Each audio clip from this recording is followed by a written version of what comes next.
And I grew up in a world where overt expressions of that were not acceptable. You weren't allowed to generalize on the basis of race because the assumption was each person is an individual.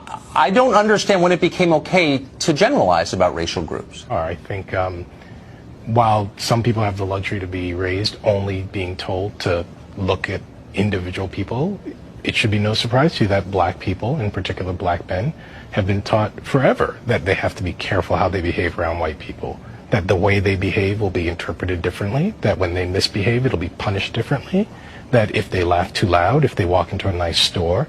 So with all due respect, Tucker, what was true for you has never been true for lots of people. I mean, there are a lot of ways to respond to that. One, on a factual basis, and in truth, in a lot of places in this country, the main threat that African Americans face is not from white people, as you perfectly well know.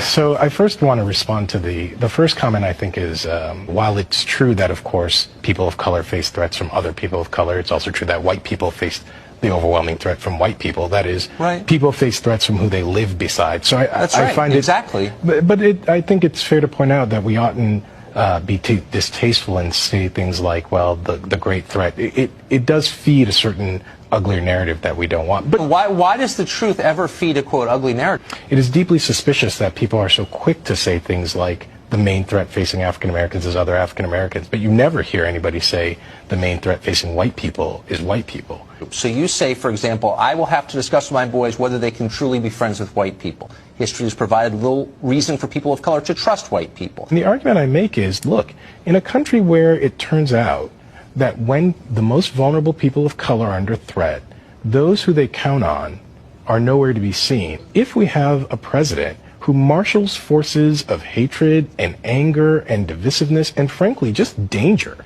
if the people who call themselves your friends are not going to push back against that, then maybe you can tell me why it is I should trust those people? Well, when those who count themselves as your friend see that others put you in danger, right. it is their opportunity to prove they're your friend.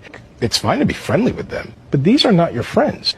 We live in a country where we oughtn't pretend that these divides have not consistently been on racial grounds. And we see that over and over and over. That's true. When, when black people are in danger from, say, addiction, we get policing. When white people are in danger from addiction, they get rehabilitation. When black people don't have jobs, we get stories about why we're making the wrong choices. When white people don't have jobs, we get a presidential campaign about the forgotten class.